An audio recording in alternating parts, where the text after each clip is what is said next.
Hello students, हमने function की definition, let x and y be two non empty set, then a mapping or a rule by which every element of x is associated to a unique element of y, written as f of small x is equal to small y for every small x belongs to capital X, small y belongs to capital Y.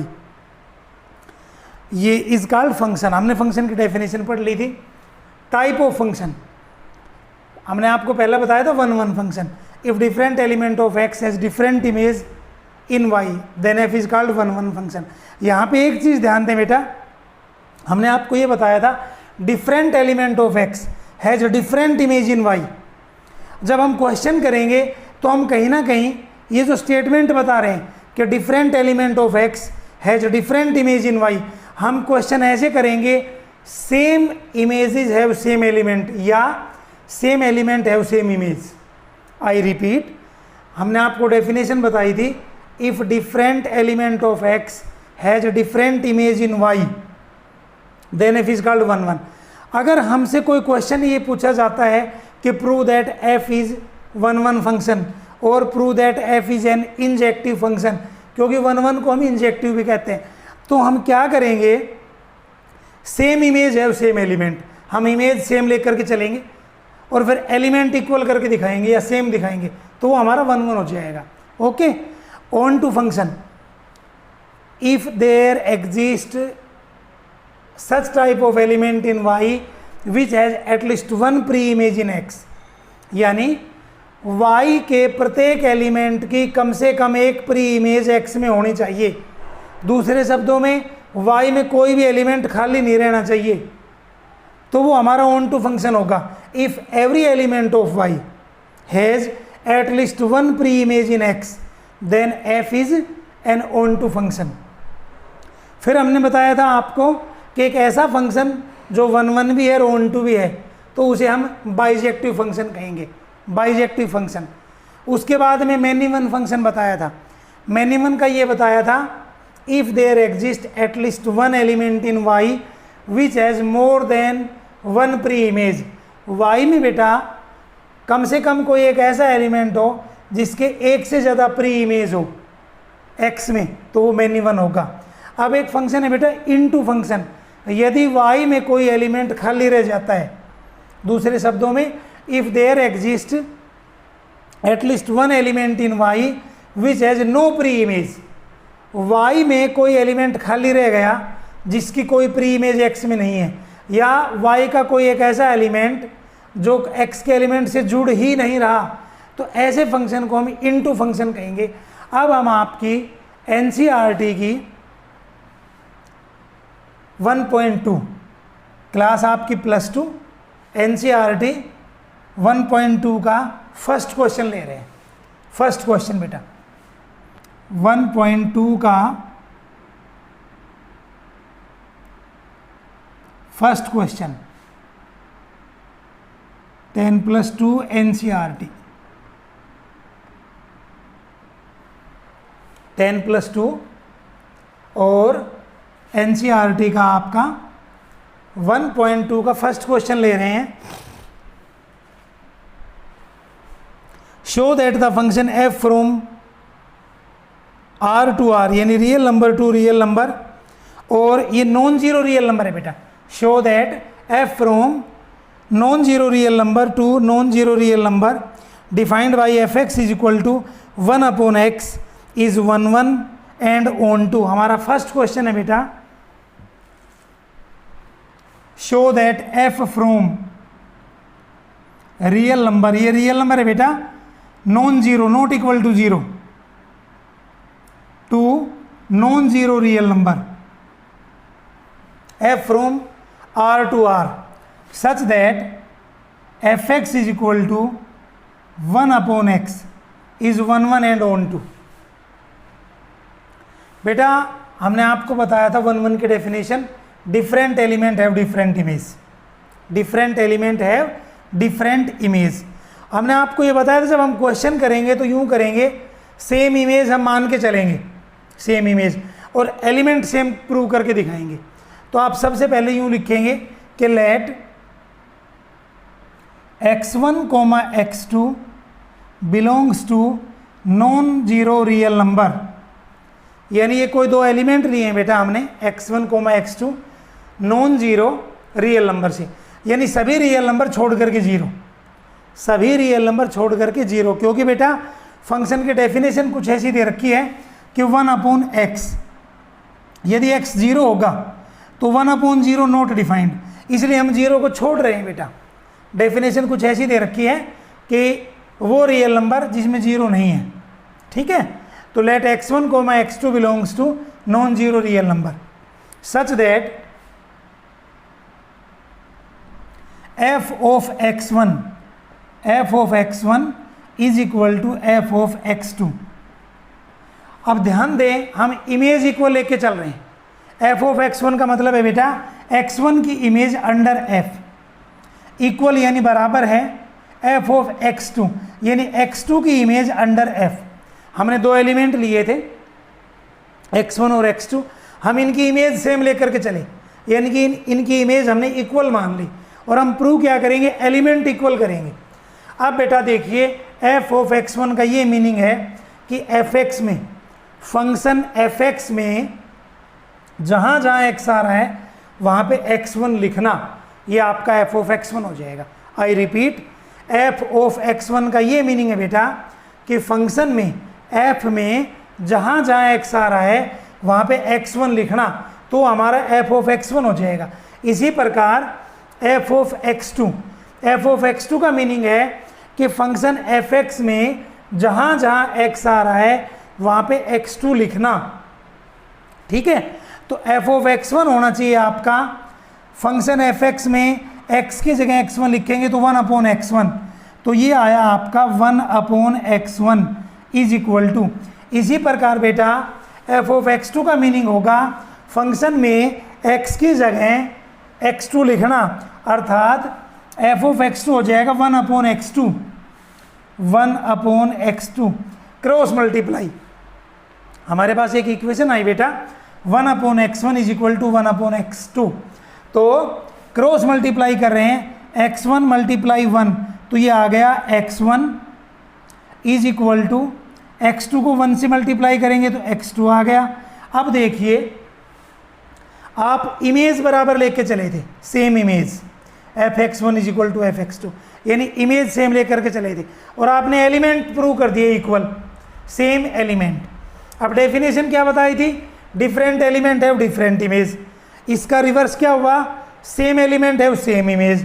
तो image same थी fx1 is equal to fx2, और हमने element same prove कर दिए x1 is equal to x2, so f is 1/1, so f is 1/1। बेटा 1/1 का दूसरा नाम injective, f is an injective function, या f इज 1/1 फंक्शन, ठीक है। तो ये हमने इसका 1/1 प्रूव कर दिया। अब हमने इसी क्वेश्चन में ये भी करना था, अगर ऑन टू भी है, यही फंक्शन ऑन टू भी प्रूव करना था। अब ऑन टू की डेफिनेशन तो हमने आपको ये बताई थी, if every element of y या capital Y has at least one pre image in x, यानी y के प्रत्येक एलिमेंट की प्री इमेज x में होनी चाहिए, y में कोई भी एलिमेंट खाली नहीं रहना चाहिए। तो ऑन टू फंक्शन हम कैसे करेंगे बेटा, कि सबसे पहले हम लिखेंगे let fx is equal to y, ये हमारे फंक्शन की बेसिक डेफिनेशन है, let fx is equal to y। ये हमने ऑन टू के लिए करना है बेटा, फॉर ऑन टू। जितने भी ऑन टू के क्वेश्चन आएंगे हम ऐसे ही करेंगे कि let fx is equal to y। अब नेक्स्ट स्टेप में fx की वैल्यू लिखेंगे बेटा, fx की वैल्यू दे रखी है 1/x, fx की वैल्यू क्या दे रखी है 1/x is equal to y। बेटा हर क्वेश्चन में ये इक्वेशन हम लिख करके, पहले हम लिखेंगे fx is equal to y, फिर हम fx की वैल्यू लिखेंगे 1/x is equal to y, इस इक्वेशन को सोल्व करके x की वैल्यू निकालेंगे हर क्वेश्चन में बेटा।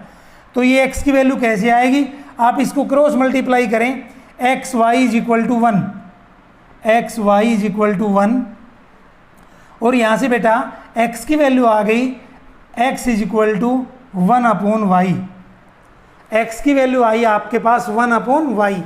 ये जो x की वैल्यू आई है इसको हमने अगेन फंक्शन में लिखना है, दैट इज दोबारा लिखेंगे आप, now again f of x is equal to, बेटा अभी अभी हमने x की वैल्यू निकाली है 1/y, x की वैल्यू क्या है 1/y, तो ये x की वैल्यू 1/y आप अपने फंक्शन में लिखेंगे f ऑफ 1/y, क्योंकि हमारे x की वैल्यू आई 1/y। अब f ऑफ 1/y की वैल्यू कैसे निकालेंगे बेटा, सिंपल, f ऑफ 1/y का मीनिंग है फंक्शन में f में जहाँ जहाँ x आया है वहाँ पे 1/y लिखना। f ऑफ 1/y का मीनिंग हो जाएगा बेटा कि फंक्शन में जहाँ जहाँ x आया वहाँ पे 1/y लिखना। तो ये हम आपका कैलकुलेट कर रहे हैं, फंक्शन था हमारा 1/x, हमने x की जगह लिखना है 1/y, तो 1/x, x की जगह लिखना है 1/y।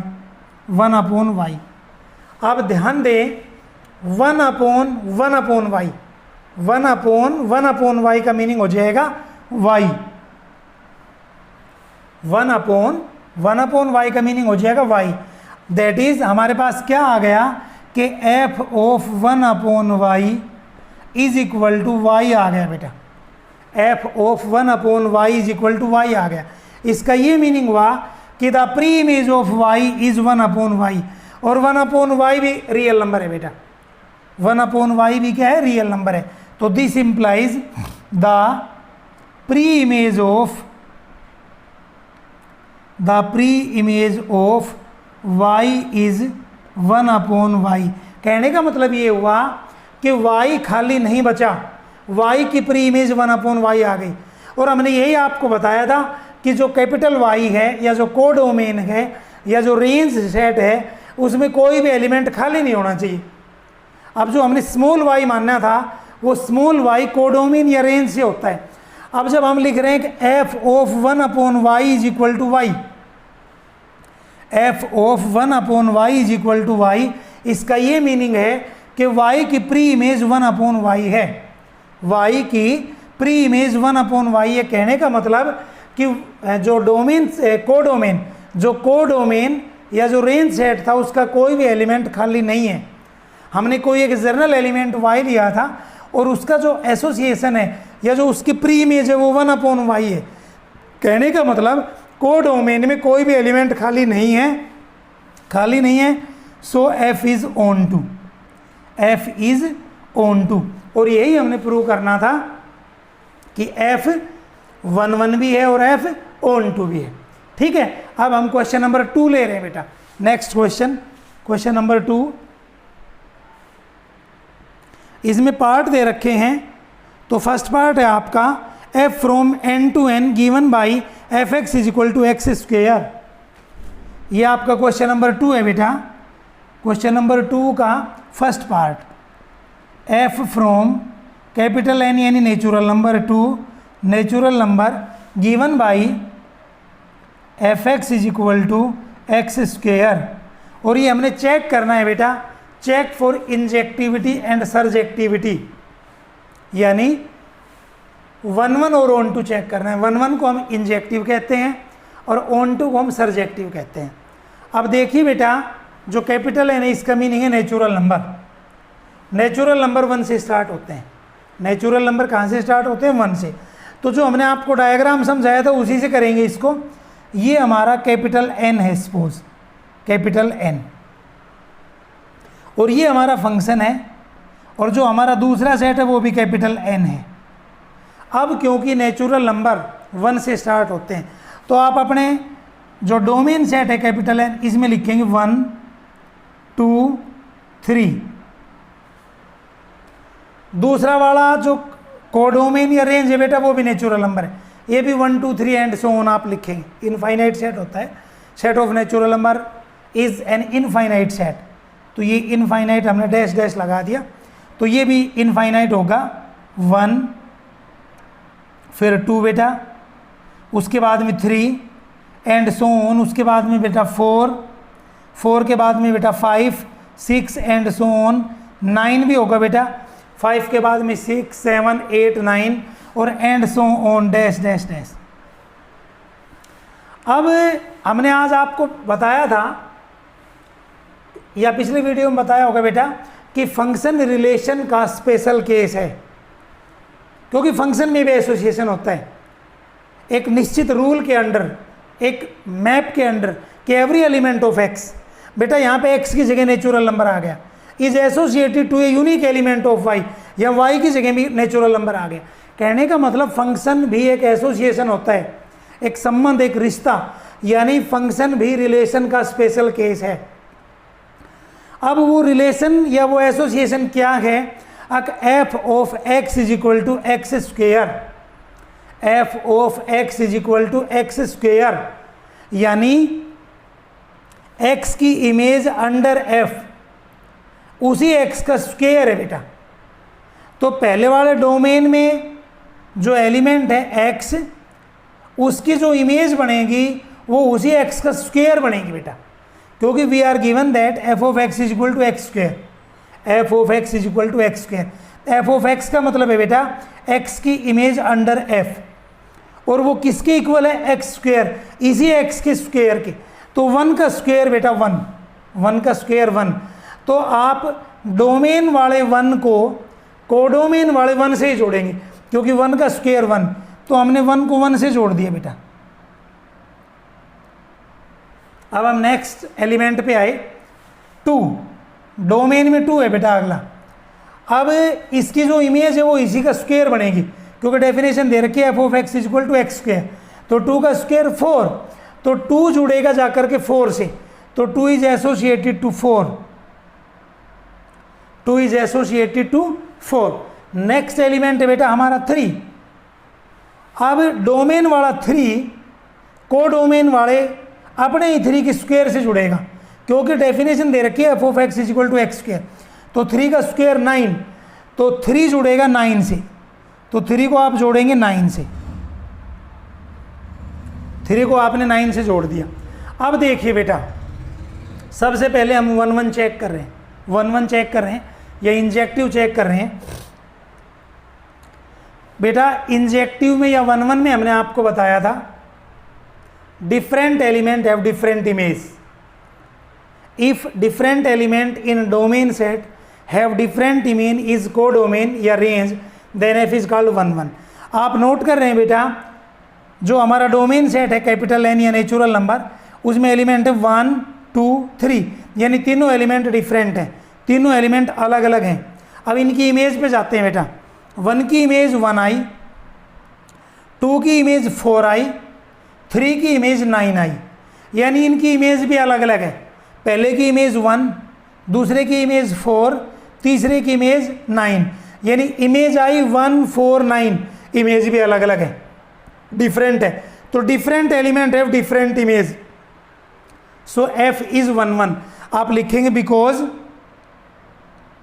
Different element have different image, different elements have different image, different elements have different image, so f is 1 1।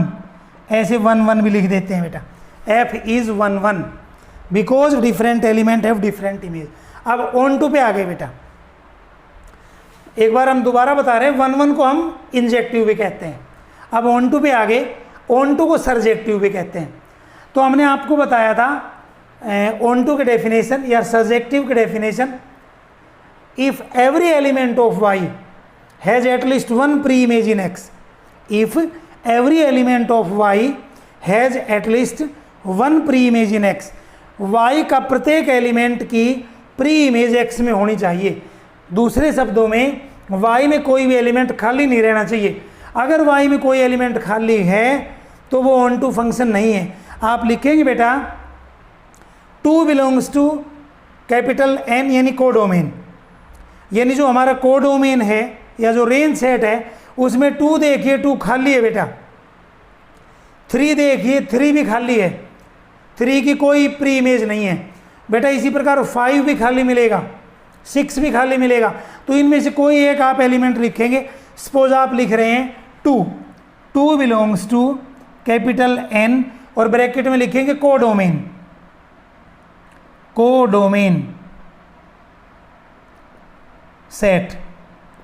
2 belongs to capital N यानी codomain set has no pre image. अब इसकी pre image नहीं है यानी ये खाली रह गया। So f is not on to या f इज नॉट सर्जेक्टिव। आप लिखेंगे so f is not on to, f is not on to या f इज नॉट सर्जेक्टिव। तो हमारा क्वेश्चन नंबर 2 भी पूरा हो गया। अब क्वेश्चन नंबर 3 ले रहे हैं बेटा।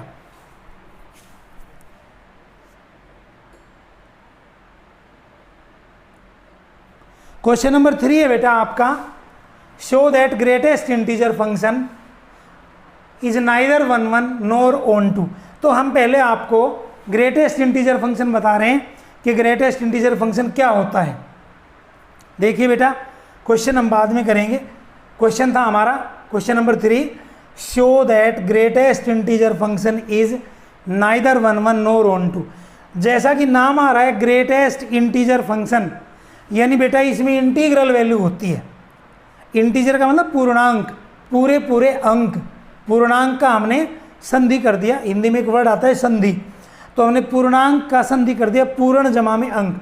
तो ये एक ऐसा फंक्शन है बेटा ग्रेटेस्ट इंटीजर फंक्शन, इसकी वैल्यू हमेशा इंटीजर आती है। ग्रेटेस्ट इंटीजर फंक्शन की वैल्यू हमेशा इंटीजर आती है। तो हम इसको आपको एक बार पहले डेफिनेशन बता देते हैं। Greatest integer function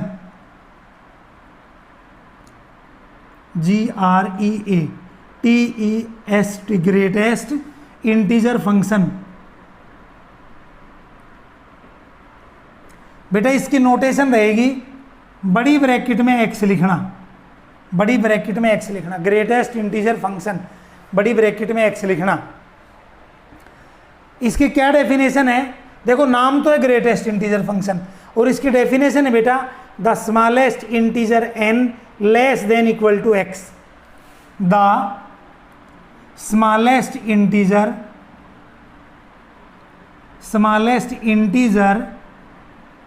n less than equal to x, ये इसकी डेफिनेशन है बेटा। The smallest integer n less than equal to x। अब देखिए बेटा ये n तो है इसकी वैल्यू, जो हमने स्मॉल n लिखा है, ये n तो है इसकी वैल्यू बेटा। अब ये जो x है ये वो आपकी ब्रैकेट वाला x है, जो बड़ी ब्रैकेट में x आया था ये वही x है बेटा। ये जो बड़ी ब्रैकेट में x आया था ये वही है।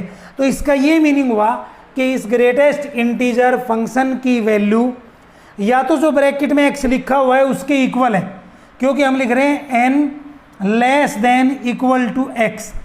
तो इस ग्रेटेस्ट इंटीजर फंक्शन की वैल्यू या तो जो ब्रैकेट में x लिखा हुआ है उसके इक्वल है या उससे लेस है। ये दो बात आप याद रखेंगे और हम आपको बताएंगे कि लेस कब होगी, इक्वल कब होगी। पहले आप ये क्लियर करें कि ग्रेटेस्ट इंटीजर फंक्शन की वैल्यू या तो जो ब्रैकेट में x लिखा हुआ है उसके बराबर होगी या उससे लेस होगी।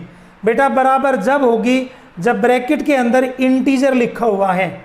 इंटीजर माने पूर्णांक लिखा हुआ है। आपको पता है इंटीजर क्या होते हैं, dash dash dash, -3 -2 -1 0 1 2 3 dash dash, ये इंटीजर है बेटा।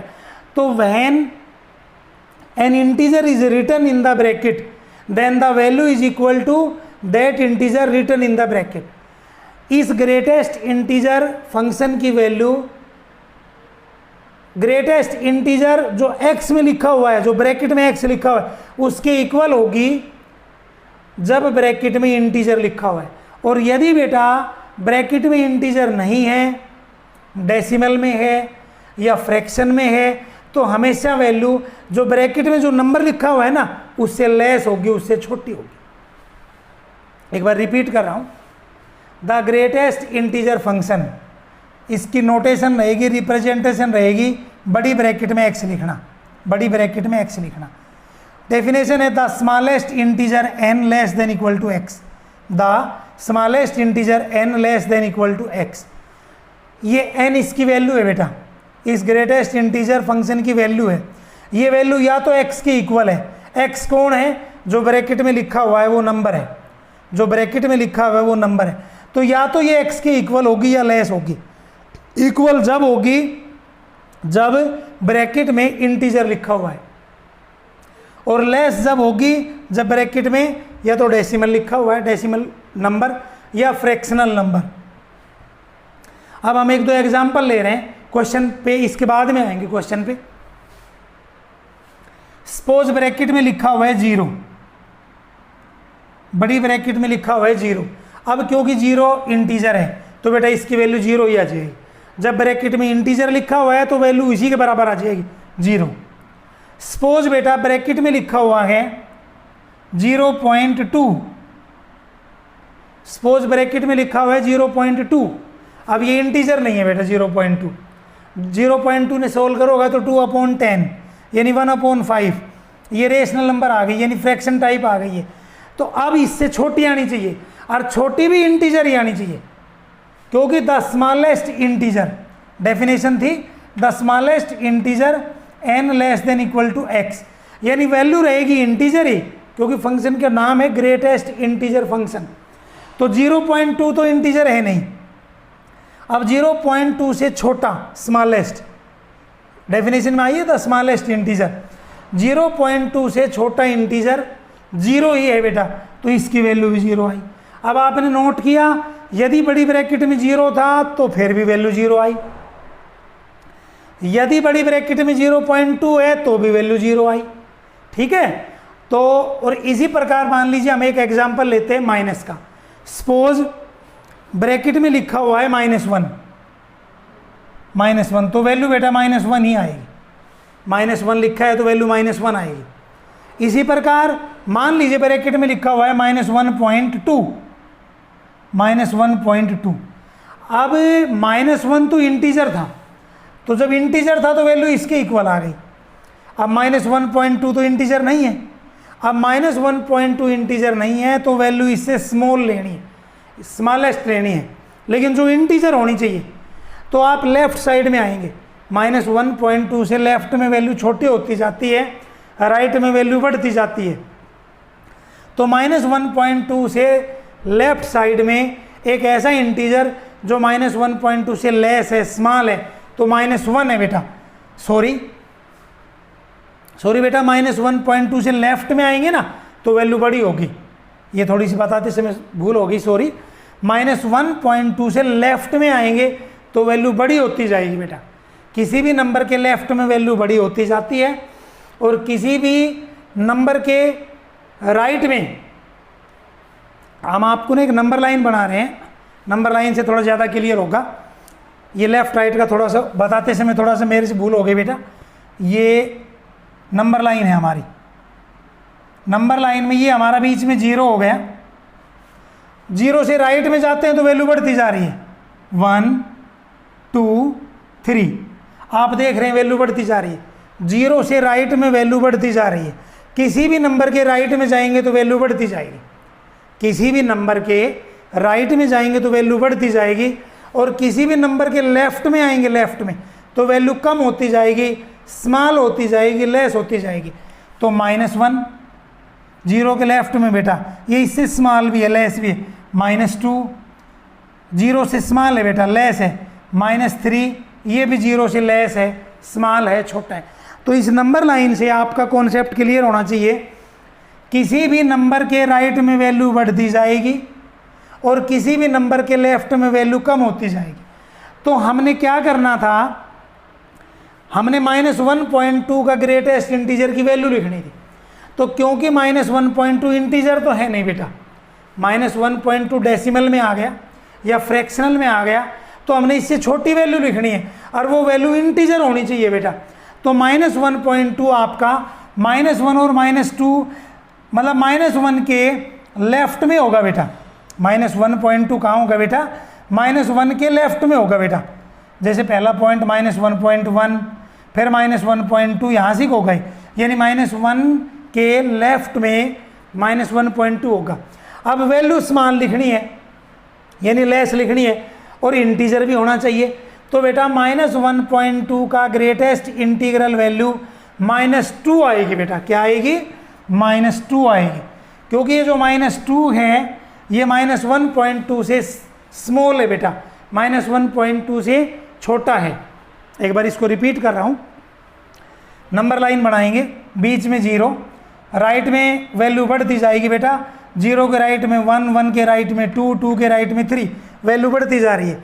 जैसे आप 0 के लेफ्ट में जाएंगे तो -1, फिर -2, फिर -3, ये वैल्यू कम होती जा रही है, लेस होती जा रही है बेटा।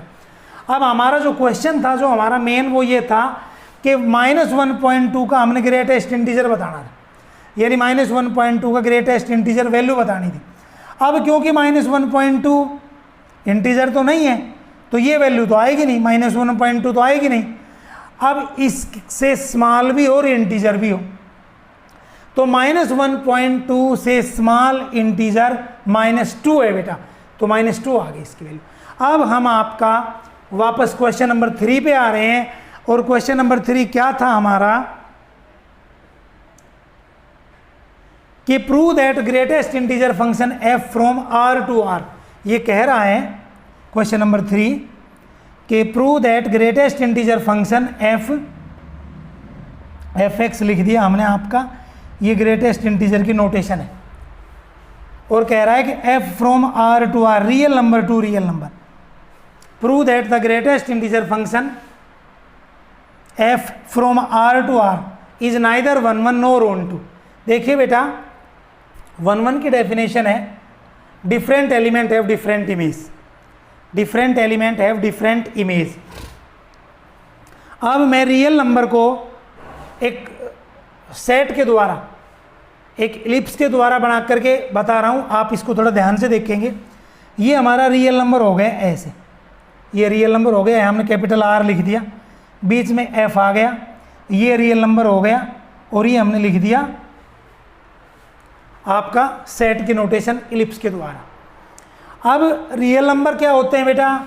सभी नेचुरल नंबर, सभी होल नंबर, सभी इंटीजर, सभी रेशनल नंबर, सभी इर्रेशनल नंबर।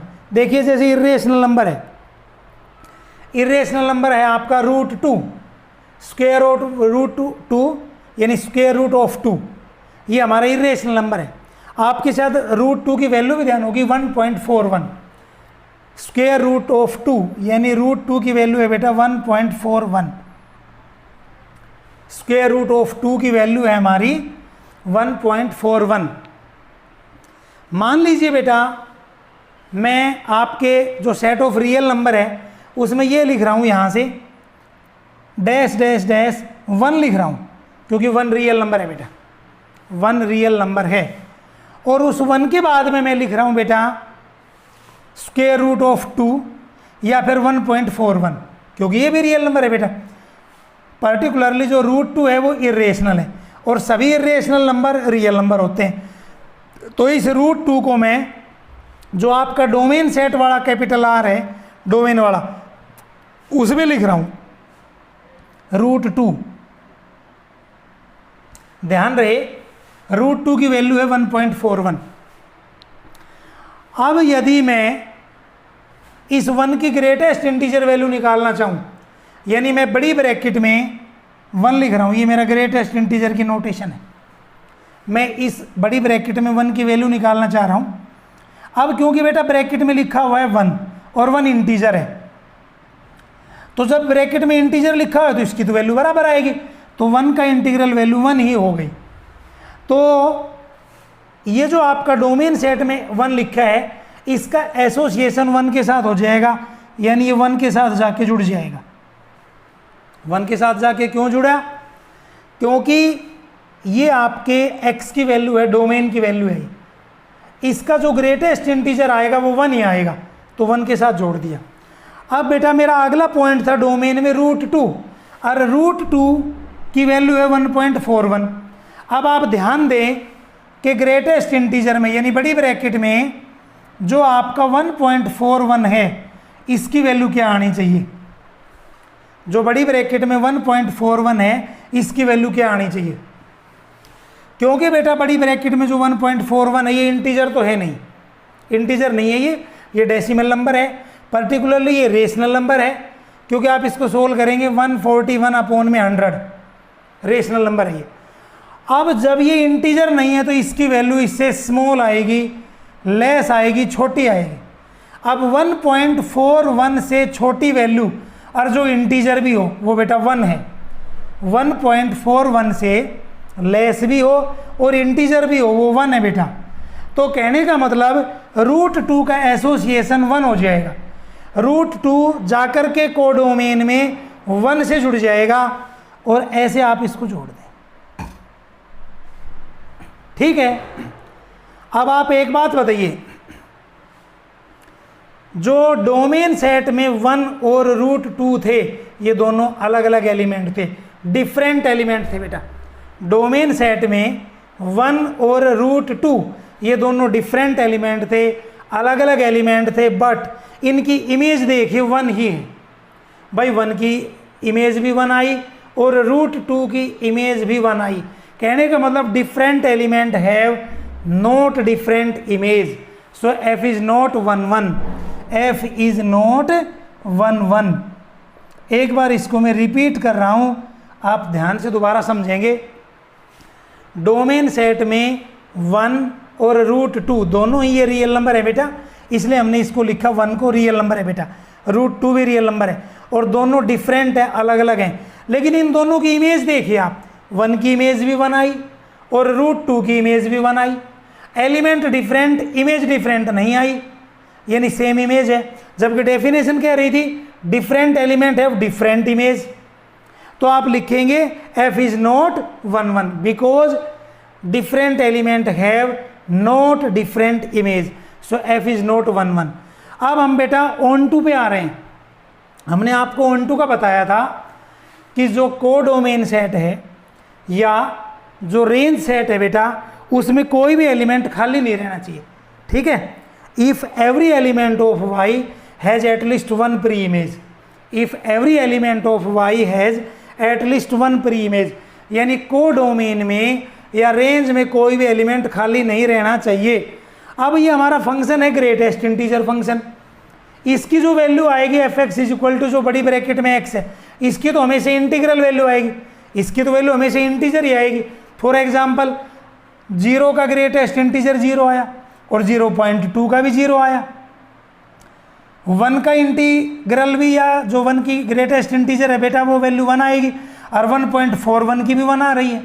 तो वैल्यू हमेशा इंटीजर आएंगे, लेकिन जो रियल नंबर है उसमें तो इंटीजर से छोड़ करके और भी वैल्यू शामिल है भाई। जो हमारा रियल नंबर है, जो हमारा कोडोमेन है वो रियल नंबर है, तो कोडोमेन रियल नंबर है। रियल नंबर में तो इंटीजर के साथ साथ नेचुरल नंबर भी होते हैं, होल नंबर भी होते हैं, रेशनल नंबर भी होते हैं।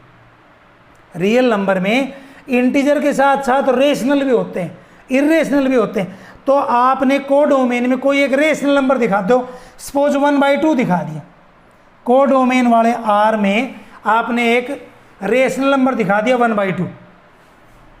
जो आपका कोडोमेन का जो R था, कैपिटल R, उसमें आपने 1/2 दिखा दिया।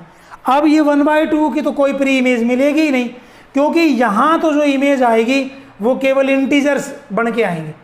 बड़ी ब्रैकेट में से जो वैल्यू आएगी, जो x बड़ी ब्रैकेट में से निकल के आएगा वो केवल इंटीजर ही बन के आएगा, चाहे ब्रैकेट में इंटीजर हो चाहे ना हो। अगर इंटीजर है तो इसके इक्वल आ जाएगा, अगर इंटीजर नहीं है तो उससे छोटी वैल्यू बन के आएगा इंटीजर ही। तो ये तो इंटीजर नहीं है 1/2, ये तो रेशनल है, तो इसकी कोई प्री इमेज नहीं है, यानी 1/2 हैज़ नो प्री इमेज, यानी ये खाली रह गया। खाली रह गया तो ये ON2 नहीं है। आप लिखेंगे बेटा 1/2 belongs to codomain set, 1/2 belongs to codomain set has no pre image, has no pre image. आप 1/2 की जगह 2/3 भी लिख सकते हैं, 1/4 भी लिख सकते हैं, 1/3 भी, लेकिन एग्जाम्पल लेना रेशनल का बेटा। ठीक है, इरेशनल भी ले सकते हैं। कोडोमेन में इरेशनल है वो भी खाली रहेंगे, कोडोमेन में जो रेशनल है वो भी खाली रहेंगे। तो आपने लिखा 1/2 belongs to codomain set has no pre image, so f is not ON2, so f is not ON2। और हमने यही प्रूव करना था कि जो ग्रेटेस्ट इंटीजर फंक्शन है वो नाइदर 1 1 नॉर ऑन 2। तो ये हमने आपका क्वेश्चन नंबर 3 भी कंप्लीट कर लिया है।